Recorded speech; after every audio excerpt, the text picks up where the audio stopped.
Chapter 24. Family Divisions.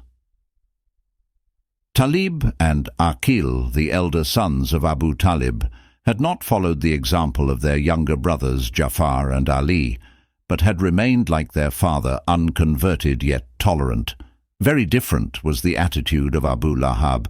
Since the recent confrontation with the leaders of Quraysh, he had become openly hostile, and his wife, Jamil, the sister of the Shamsite leader Abu Sufyan, had conceived a hatred for the Prophet. Between them, they compelled their two sons to repudiate Ruqayya and Kulthum. It is not certain whether the marriages had already taken place, or whether they were still only betrothed.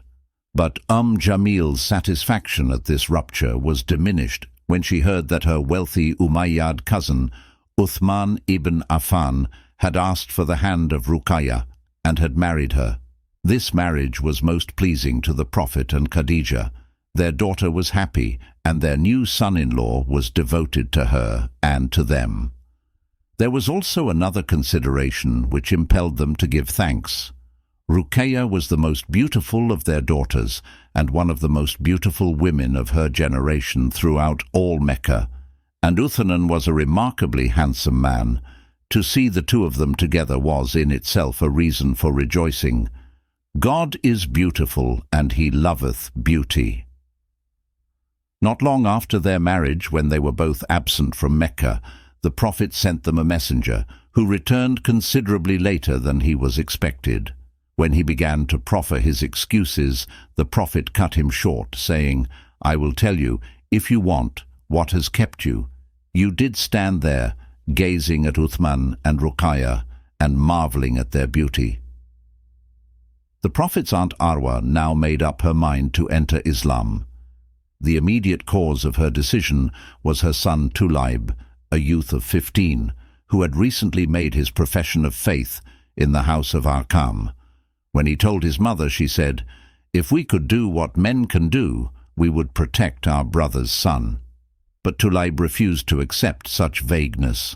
"What prevents you," he said, "from entering Islam and following him? Your brother Hamza has done so." And when she made her usual excuse about waiting for her sisters, he cut her short, saying, "I beg you by God to go and greet him, and say you believe in him, and testify that there is no God but God."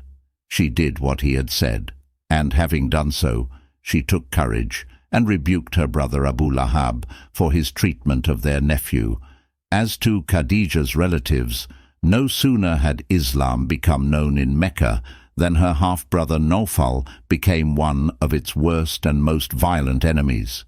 This did not, however, prevent his son Aswad from entering the religion, which was for Khadija a compensation for Nawfal's enmity. But it was a disappointment that her favorite nephew, the Shamsite Abul As, already for some years her son-in-law, had not entered Islam as his wife Zaynab had done, and great pressure was now being put upon him by the leaders of his clan and others to divorce her. They went so far as to suggest that he should look for the richest, best connected and most beautiful bride available in Mecca, and they promised, on condition of his divorce, that they would unite their efforts towards arranging the marriage in question. But Zaynab and Abul As loved each other deeply. She always hoped and prayed that he would join her in Islam, and he, for his part, firmly told his clansmen that he already had the wife of his choice, and that he wanted none other. Hakim, another of Khadija's nephews, her brother Hizam's son, who nearly 20 years previously had made her a present of Zayd, retained like Abul As his affection for his aunt and her household, without renouncing the gods of Quraysh. But Hakim's brother Khalid entered Islam. "Verily, you guide not whom you love, but God guides whom he will." The truth expressed in this verse is repeated continually through the Quran. But if such revelations help to ease the weight of the Prophet's sense of responsibility, they did not prevent him from being sad at the averseness of his Makhzumite cousin Abdullah, and another such case, which perhaps caused him even more sadness, was that of his uncle Harith's son, Abu Sufyan, his foster brother, cousin, and one-time friend. He had hoped that he would respond to his message, whereas on the contrary, the message made a rift between them, and Abu Sufyan's aloofness and coldness increased as time went on, perhaps through the influence of their uncle Abu Lahab. Others also were made to feel the truth of the above-quoted verse. Abu Bakr had been followed into Islam by his wife Ruman and by Abdullah and Asma, his son and daughter by another wife, presumably now dead. Ruman had just borne him a second daughter, whom they named Aisha, and who was, like Zayd's son Usama, one of the first children to be born into Islam. But although Abu Bakr had been responsible for so many conversions, he was unable to convert his own eldest son, Abd al-Kaaba, who resisted all the attempts of his father and his mother. He was Ruman's son, to persuade him to enter their religion. If the believers had disappointments, their opponents had the vexation of feeling themselves face to face with a new and incalculable presence in Mecca, which threatened to disrupt their way of life and frustrate all their projects for the future, especially those which related to planning the marriages of their children. The Bani Makhzun had been gratified when their clansman Abdallah had so sharply opposed his cousin Muhammad in the assembly. Abdallah's brother Zuhair, though somewhat less hostile to the new religion, had also refused to enter it. Like Abdallah, he was the son of Atika, the daughter of Abd al-Muttalib, but their now dead father had had a second wife also named Atika, who had borne him a daughter. Hind, for so she was named, was a woman of great beauty, now in her 19th year, and she had not long been married to the cousin of her two half-brothers, Abu Salama, of the other branch of Makhzim. The whole clan was pleased at this link between their two branches. Great, therefore, was their dismay when Abu Salama's Islam became known, and this dismay was doubled when Hind, or Salama, as she is always called, instead of leaving her husband, became like him, one of the most devoted followers of the Prophet. On the death of Abu Salama's father, his mother Bara had married a man of the Quraysh clan of Amir, by whom she had had a second son known as Abu Sabra. Suhail, the chief of Arnir, had recently given Abu Sabra his daughter Kulthim in marriage. Bara, unlike her sister Arwa, had not yet entered Islam, but Abu Sabra was subject to its influence, not only through his half-brother Abu Salama, but also through his stepmother, his father's second wife, Maymuna. It was to Maymuna and her three sisters, the wives of Abbas, Hanza, and Jafar, that the Prophet referred when he said, "Verily the sisters are true believers." And Maymuna's marriage brought to the clan of Amir a powerful presence of faith. Suhail had another daughter, Salah, whom he had given to Abu Hudhaifa, the son of the Shamsite leader, Utbah. Amir had of late been rapidly increasing in power, and this marriage was thought to be an advantageous one by both the clans concerned. Not long afterwards, however, the couple entered Islam. They were followed, or preceded, by the other couple, Abu Sabra and Kulthum. Suhail thus lost two daughters to the new religion and two carefully chosen sons-in-law. He likewise lost his three brothers, El-Ya'ib, Salit and Sakran Sakran's wife, their cousin Sauda. But, worst of all from Suhail's point of view, his eldest son, Abdallah, also became a devout follower of the Prophet. Abdallah had hopes that his father might one day join them, and these hopes were shared by the Prophet himself, for Suhail was a man of more piety and intelligence than most of the other leaders, and had even been known to make spiritual retreats. But, as yet, he showed himself hostile to the new faith, not violently but nonetheless resolutely, and his children's disobedience seemed to have a hardening effect upon him. In Abdu Shams, Abu Hudayfa was not the only son of a leader to defy parental authority. Khalid, who had dreamed of the Prophet saving him from the fire, had kept his Islam secret, but his father heard of it and ordered him to renounce it. Khalid said, "I will die sooner than forsake the religion of Muhammad."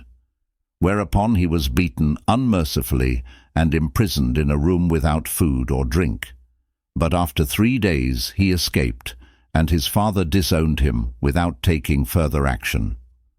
Utbah was characteristically less violent and more patient with Abu Hudayfa, who for his part was attached to his father and hoped that he would come to see the errors of idolatry. As to the Umayyad branch of Abdu Shams, in addition to the Islam of Uthman and his marriage to Ruqayya, there were other serious losses. Many of their confederates of the Bani Asad ibn Khuzaymah had likewise professed their faith in the new religion, 14 in number, including the Jahsh family, who, as cousins of the Prophet, were no doubt the leaders. With these valued confederates, Abu Sufyan, the Umayyad chief, lost also his own daughter, Habibah, whom he had married to Ubayd Allah ibn Jahsh, the younger brother of Abd Allah. In the clan of Adi, in one of its chief families, the power of the tie of truth to break lesser ties had been prefigured in the last generation. Nufail had had 2 sons, Khattab and Amr, by 2 different wives, and on the death of Nufail, the mother of Khattab, married her stepson Amr and bore him a son whom they named Zayd. Khattab and Zayd were thus half-brothers on their mother's side. Zayd was one of the few men who, like Waraka, saw the idolatrous practices of Quraysh for what they were, and not only did he refuse to take part in them himself, but he even refused to eat anything that had been sacrificed to idols.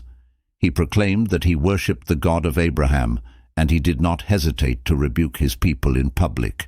Khattab, on the other hand, was a staunch adherent of the inveterate practices of Quraysh, and he was scandally said by Zayd's disrespect for the gods and goddesses that they worshipped. So he persecuted him to the point of forcing him to leave the hollow of Mecca and to live in the hills above it, and he even organized a band of young men whom he instructed not to allow Zayd to approach the sanctuary.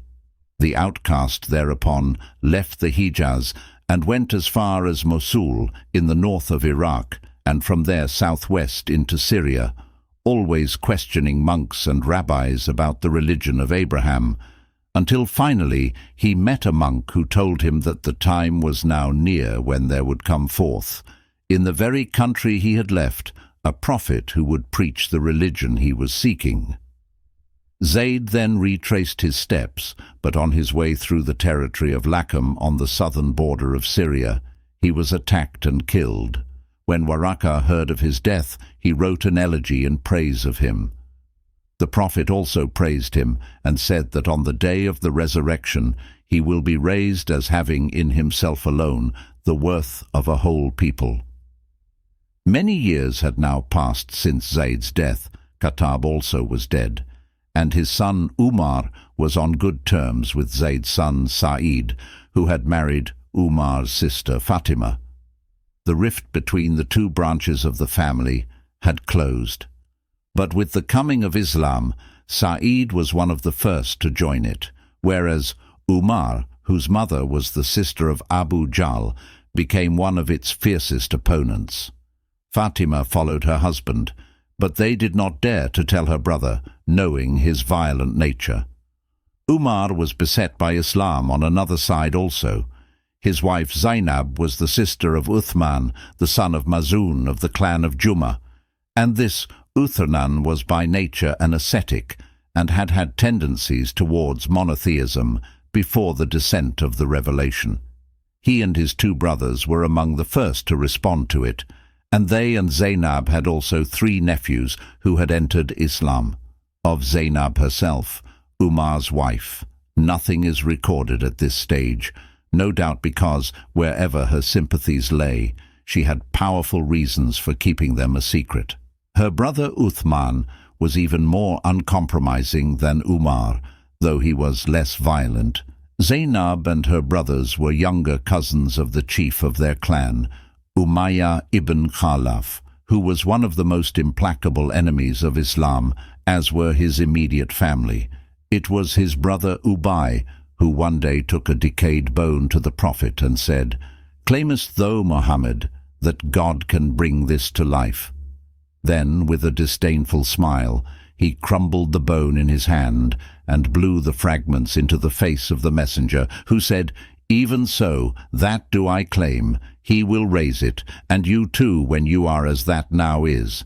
Then will he enter you into the fire." It is to Ubay that the following revelation refers. He forgot his own createdness and said, "Who will give life to bones when they are rotten? Say, He who gave them being the first time will give them life again."